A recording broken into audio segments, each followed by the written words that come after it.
What's up, y'all? How are you guys doing today? Today we're going to be talking about the subject, what it's like to live abroad as a US citizen. Most of you guys probably might not know this, but I've actually lived abroad about half my life, living in Ecuador, Romania, and Georgia now. I've traveled to Hungary, although I was technically only in Hungary for a day or so. And then I was actually in Armenia for a week. So I've had quite a few experiences living in other countries, and I want to go through some of the things that you're going to face, I guess you could say, living abroad. Now, number one, of course, without a doubt, is language. Of course, be ready to be misunderstood by everybody about everything. Okay, not everyone. One of the important things you guys have to understand is that although most people, won't speak English, there are a fair amount of people who do. And I don't think that is an exception not to learn a language when you're living abroad. I think you should learn a language when living abroad. But English is a pretty strong language. It's the lingua franca, the language used to speak to people around the world. So most people, or not most, but a fair amount of people speak English, especially countries like Europe. Most people speak English, and I'm sure if you go to a place like China, there is a fair amount of people in the cities that speak it.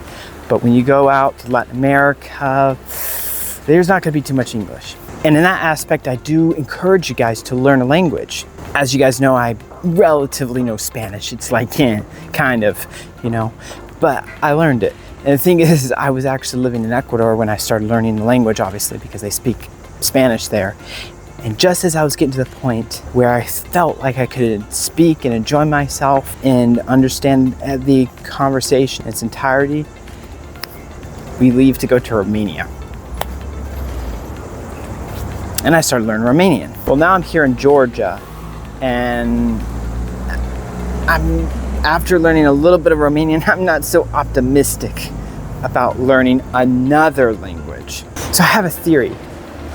Whenever I start to understand, that's when I leave. But no, guys, it's very important that you guys learn the language of the country, at least a few words, so that you can show that you know hi, bye, and it helps you get around, and people are a whole lot more polite with you and treat you better when you speak at least a couple words of their language. I probably never will come out fluent in Georgian, but at least I can say hi or bye or something like that, which is something I still should work on. One of the things I often think about is how hard it has to be for other people who don't speak English to travel to another country and acquiesce to that environment. That can be a lot harder for them than it is for us, simply because we speak English and a lot of other people speak English as well. It's so much easier. Okay, so one of the things that shouldn't surprise you about living abroad as a US citizen is the food. You're going to be trying lots of different cultural foods. Today I'm trying again, well, not trying, but eating again, hachapuri with a mango juice. Whether you go to Latin America, whether you go to Europe, any other countries, you're going to find different traditional foods that are commonly served. This is just one example. So hachapuri with mango juice is what I'm eating today. Of course, I brought you along on this video a couple days before, or a couple weeks ago, sorry. Just bringing you and showing you guys hachapuri. For anybody wondering, this is actually more of the traditional hachapuri. There are different types, but I haven't tried them all. I've just tried this one, and I probably will try some others in the future. But right now, just eating this one. One of the things I experienced about the food in the United States, at least, is let's say, for example, you went to a Mexican restaurant. They're actually not serving you traditional Mexican food, as you may believe. At least that's what I saw. They had the Americanized Mexican food, which is strange because when I tried real Mexican food, it was way different than what I had actually been led to believe was Mexican food by eating at restaurants that were supposed to be Mexican in the United States. I don't know if any of you guys have experienced that. Let me know in the comments below if that's the case, if that happened to you, if you've experienced that the traditional food that you eat in the restaurant in the United States is different compared to the food that you would eat in actually the country. I'm now kind of out at a used bookstore. A lot of these, of course, are going to be in Georgian, but I think some of these are in English, like this one right here. Yeah, this one's English. Interesting. I came here before to look for some books. I know they gave me some, and I bought some, so I'm probably gonna check around and see if they have any more. If I'm correct, this is Russian. That's Russian. I'm not to the point in Russian at all where I can actually read confidently or anything. I can actually even barely read that. I know that's like, I think it's like data or something, like, because the T is the same, the A is the same, and the D, that's a D right there. So data. But other than that, I'm very bad with reading Russian. I can't read it in Russian yet. Probably one of the reasons why I also like living abroad is you get to experience the world from a completely new lens, and you're able to see what other people think about the United States. And sometimes, you know, it's good, it's positive, but sometimes it's not so positive. You know, one of the things I'm often seeing, especially when I was in Latin America, everyone would have this perceived idea of the United States as being a wonderful, wonderful place, like the best place to be.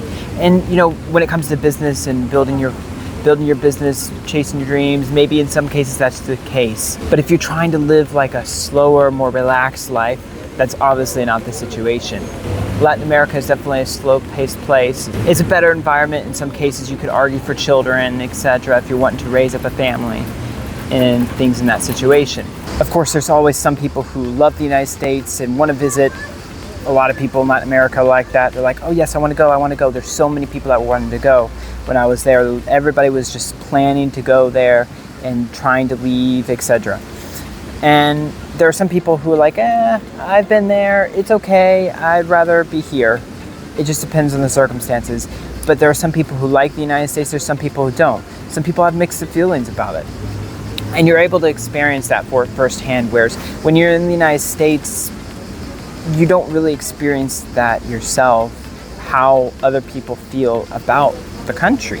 What I feel a lot of Americans don't realize is whatever happens in the United States, usually talking about political stuff, often affects, to some extent, people in Latin America, all around the world, since the United States is a country, a very high influential country. And they do play a big role in economics in other countries and stuff like that. And so people obviously have opinions, and it's a good thing to experience what they think and be in the environment, seeing the United States from a lens outside. With the cost of living in the United States and the quality of food maybe degrading also, and it's degrading all around the world, it's not as good, more GMO food, more processed stuff. I think the case could also be made that maybe living abroad could be even healthier too, depending on the country that you're living in. So there are multiple reasons why you want to live abroad, or maybe would want to live abroad. But those are some of the reasons for me, or my family as well, why we chose to live abroad. I'm a big advocate as well for people to go live in third world countries to experience what it is like living in those countries, because, you know, it's difficult. There are people who don't have as many resources as maybe you have in the United States, and life is different, it's harder. It's not like you can just go and buy anything whenever, however you want, and experience that and how it works and how they get through those things in another country. I think is a very critical thing for us to be able to do nowadays. We're in this little, I don't know, green area, kind of. This is pretty cool. Look, interesting looking chair. There's another one over there as well. And the final thing I want to cover today, guys, is you as an American living abroad will find yourself doing one of three things.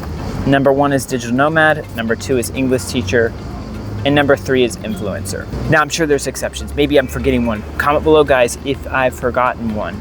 But usually the Americans who live abroad find themselves being one of those three. And technically speaking, you could say and make the argument that the video influencer is a digital nomad as well.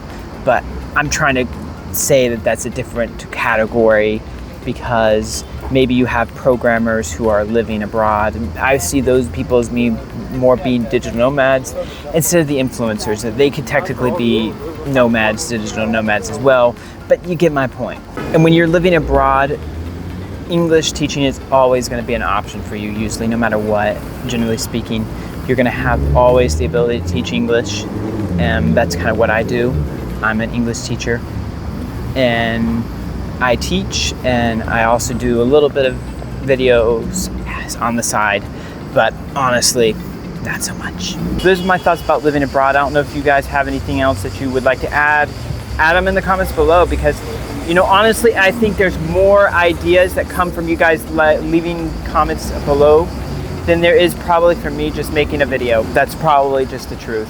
In general, I think it's important that people go and explore the world and understand more about what it's like to live in other countries. You know, people just spend so much time in their little bubble in their country and they don't go anywhere. And while that may be okay, I think to be able to see things from other people's perspectives around the world is key. So that is it for today. I hope you guys enjoyed it. I'll see you guys next time. Bye.